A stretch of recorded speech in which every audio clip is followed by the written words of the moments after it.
What's up guys, welcome to Thresher Built. My name's Tyler and today we're going to be assembling the built VVT engine that's going in the Turbo Miata.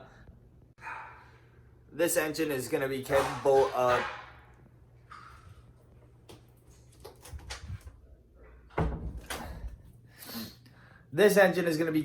of over 500 horsepower. I'm not going to go that high, but of course overbuilding an engine is always a good thing. So today we're going to start the assembly of the actual long block. I'm going to put the head on the block, install the thrust washers, and basically get the long block set so that we can start putting all the accessories and everything on. All right, so we're going to start off by taking this off.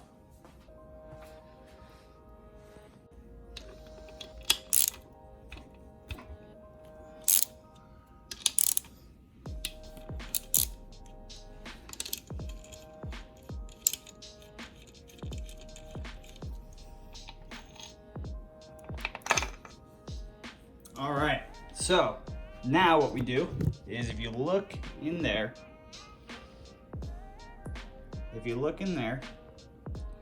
you see those grooves right there and right there. That is where the thrust washer goes. So what I'm gonna do is I'm going to grab the thrust washers, lube them up really good, and slide them into place carefully right there. All right, so here's our thrust washers, and this side with the grooves in it, the oil grooves, that side faces the crankshaft. The back side goes against the main. So what I'm gonna do now is lube this up and put it in.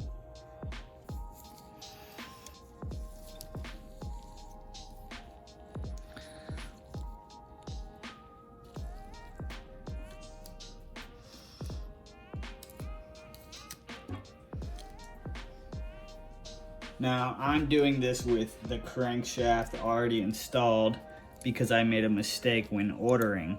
But if you're doing this with the crankshaft out, you wouldn't have to like swing it around like how I'm doing. You could just stick it in there. Now, a trick to keep it in the main while you're installing it, putting lube on both sides. Like for me, I put lube on both sides because of how I was having to install it. I wanted no damage to be done. I wanted full lubrication on the friction so that there was no issue. But if you're assembling it with the crankshaft out of the engine and you're putting your caps in, or you're putting your bearings in, and you're putting your thrust washer in, to keep it from falling out, you can put lube on the other side and it will hold the thrust washer in place. So here we go. Thrust washer is installed. Now what I'm going to do is I'm going to check the clearance there and make sure it's still in factory spec, because as you can see, if I push the crank back and forth, there's a tiny bit of clearance. See that? So Mazda specifies that this should be between 3 thousandths and 1/100th. So that's quite a big difference in size. So let's see what we got here. So the 3 thousandths fit right in. 4 thousandths fit right in.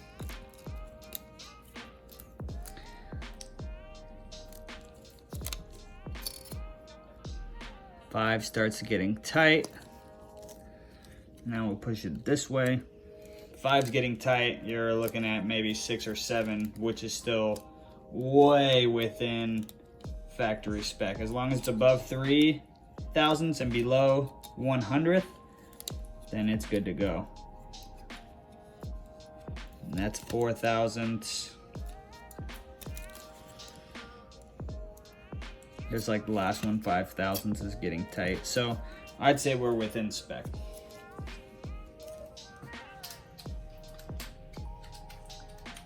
All right, so the torque spec for the main bearing cap bolts is 54 to 58 foot-pounds. So let's see where we at right now. Actually, let's do 55.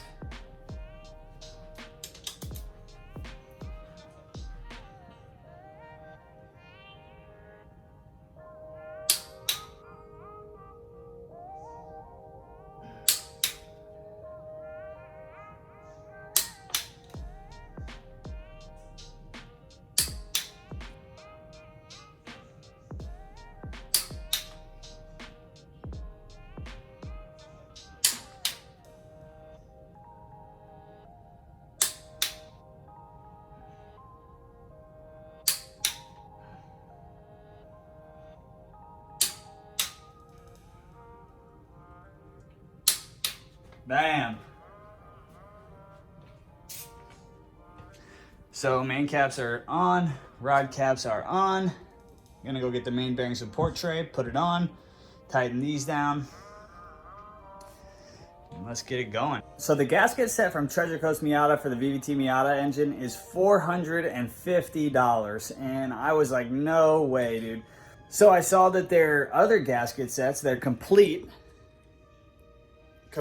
gasket set from for the other Miata engines were 175 bucks for the 1.8 liter. So I decided I was gonna go ahead and get that gasket set, and I'll just replace the valve cover gasket with a VVT valve cover gasket, and it'll still be 200 bucks instead of 450. So that was definitely the way to go for me, and I recommend that way for you guys too, if that's what you're gonna do if you have a VVT engine.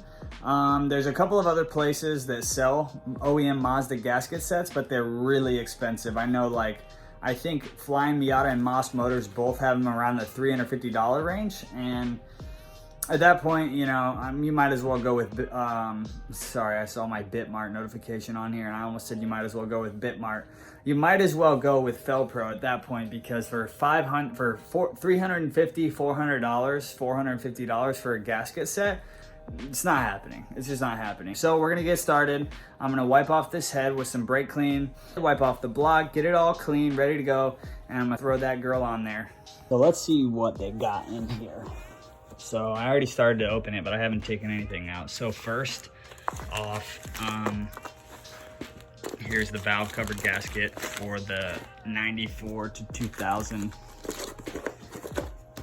Miata. Okay. Wow, the Mazda OEM gasket even feels different than like the ones that you get at AutoZone and stuff. Wow, okay. That's pretty crazy. It actually feels completely different. Holy crap. This I thought was really cool. These are actually really expensive to buy by themselves. I think they're like almost as much as this entire set was for the OEM valve stem seal, so that's pretty cool that they came with the set. I'll throw those in another motor, or who knows, maybe sell them, I don't know. So it looks like we got our rear main seal here, and maybe the front crank seal. Looks like it. I don't know though. Maybe a cam seal.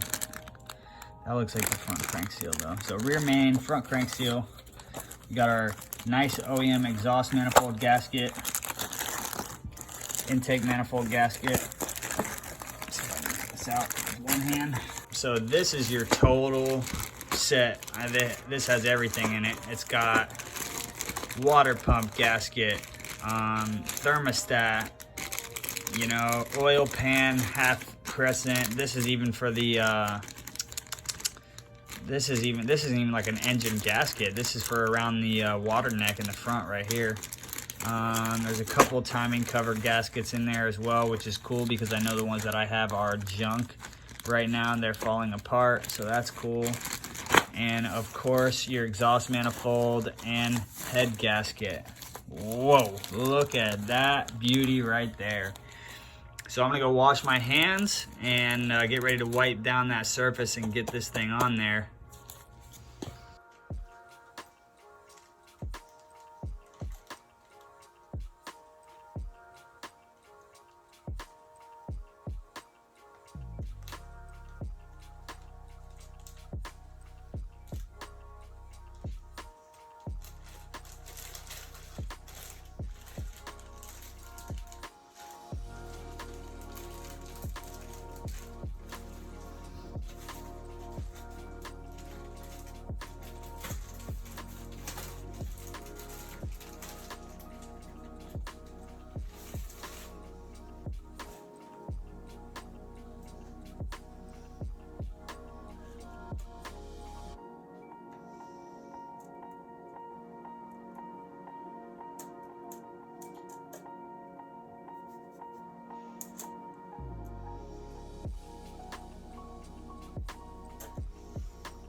ARP and engine builders like to do is to put some oil on the threads, because the lube removes any friction from the threads and it allows this to get a proper seal.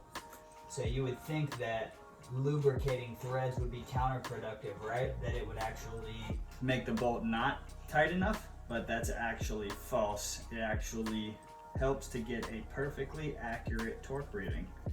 Isn't that interesting?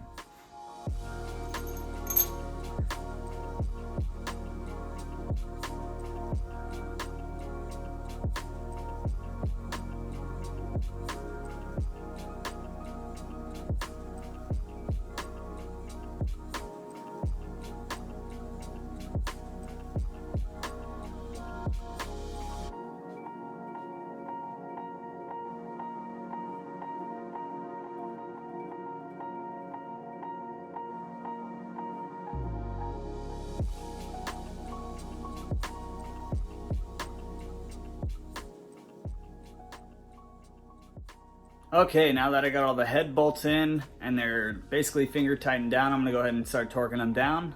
So we're gonna go, I think it's like 20, 40, 50. I'll double check and make sure, but I'm gonna do them in sequences because, you know, I just wanna evenly tighten it down and everything. And then bam, I mean, she's starting to look like an engine again, and I'm very happy about that. All right, gonna go ahead and start torquing down these head studs. So gonna start off at, what did I start off at? 20 foot-pounds. And then jump to 40 and then 60. Factory spec is between 56 and 60. So we're just gonna go ahead and go for 60.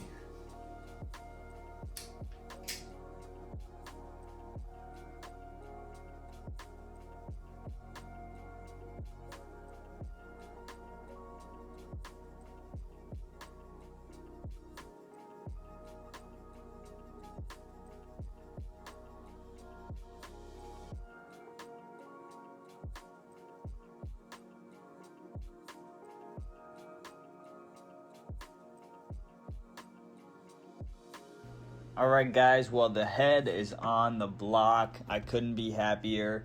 That's going to do it for this video. I'm going to break this assembly up into, I think, 3 different parts. So stay tuned for the next part when we slap on the oil pump, the water pump, and we get this thing looking like an engine.